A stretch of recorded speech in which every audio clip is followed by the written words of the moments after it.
The Galactic Military Academy's training dome buzzed with the usual pre-class chatter. Faith Martinez stood at the edge of the sparring arena, rolling her shoulders as she watched the other cadets filter in. Most of them towered over her. Valkyrie warriors with their 4 arms, Phyrexian shock troopers built like living tanks. Even the slender Asari whose reflexes were rumored to be faster than computer processors. Parker Chin leaned against the wall beside her, arms crossed. "They're staring again," he muttered. "Let them." Faith replied, her dark eyes scanning the crowd. "Words are cheap." It had been 3 months since Earth joined the Galactic Coalition, and in that time, humanity had earned exactly 0 respect from the established military powers. "Too soft," the aliens said. "Too fragile." Their home world was a paradise compared to the death worlds that had forged the other races. Low gravity, mild weather, abundant resources. How could such a species possibly contribute to galactic defense? Instructor Calrex, a massive Valkyrie with deep purple chitin and eyes like black pearls, strode into the arena. His 4 arms gestured for silence. "Today, we have a special demonstration," he announced, his translator rendering his clicking speech into standard. "Cadet Martinez has requested to show you humans' combat methodology." A ripple of laughter spread through the assembled cadets. "The tiny ones want to teach us?" sneered Voxtar, a Phyrexian built like a boulder with legs. "I've seen their martial arts videos. Dancing, posturing, no real power." Faith stepped forward, her boots echoing on the reinforced Durasteel floor. She was barely 5'6", lean and compact compared to the alien juggernauts surrounding her. "Anyone want to volunteer?" she asked calmly. More laughter. Voxtar lumbered into the ring, cracking his massive knuckles.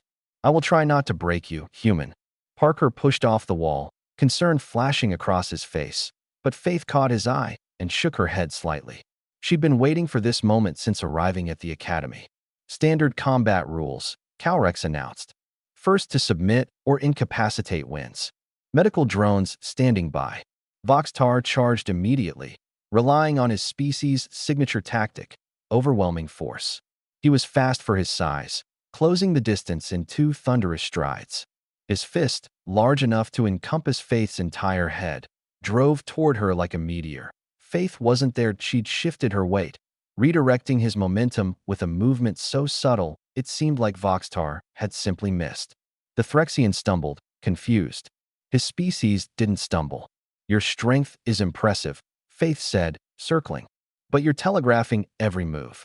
Your center of gravity is too high, and you're fighting gravity instead of using it." Voxtar roared and attacked again, this time with a combination, jab, cross, devastating uppercut. Each blow could have pulverized concrete. Faith slipped between them like water, her movements economical, precise.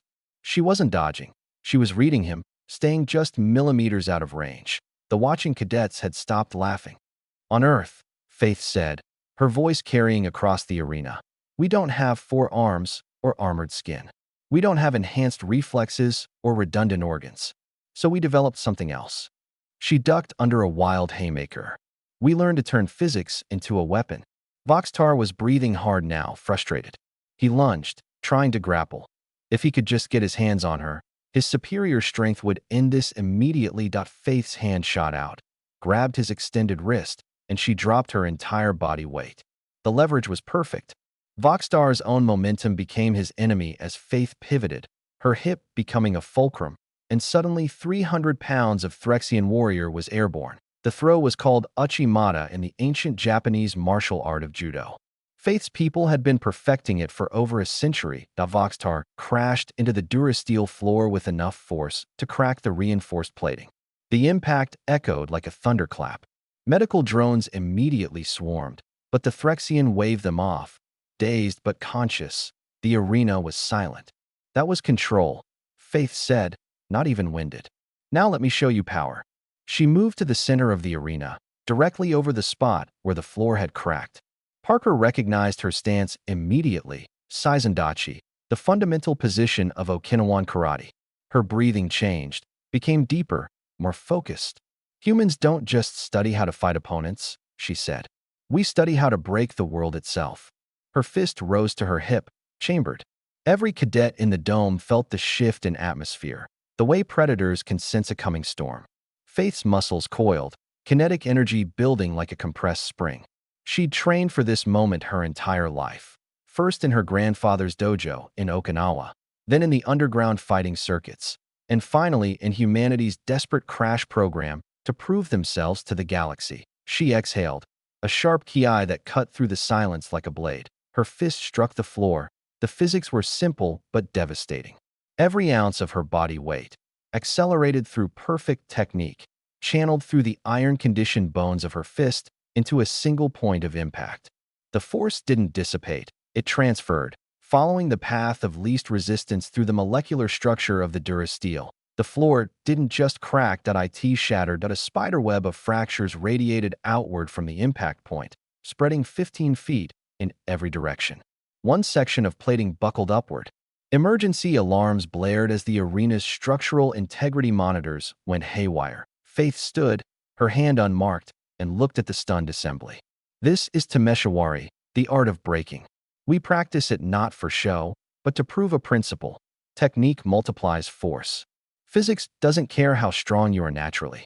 It cares about acceleration, mass, and point of impact. Calrex's mandibles hung open in shock. The dome floor was rated to withstand orbital bombardment. Earth's gravity is weaker than your world's.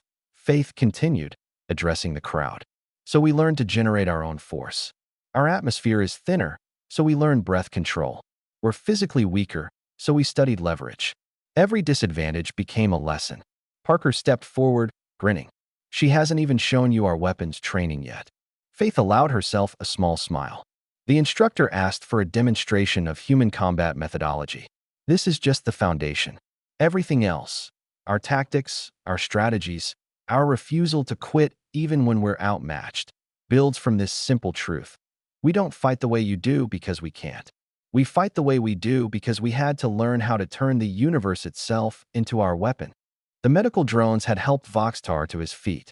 The Threxian warrior approached slowly, then, to everyone's surprise, bowed his head. I underestimated you, he rumbled. I wish to learn. One by one, the other cadets stepped forward with similar requests. AS maintenance crews rushed to repair the shattered floor. Faith caught Parker's eye. He nodded approvingly. They'd done it. Proven that humanity belonged among the stars not despite their limitations, but because of what those limitations had forced them to become. The galaxy was about to learn what humans had known for millennia. The most dangerous warrior isn't always the strongest. Sometimes, it's the one who refuses to fight fair.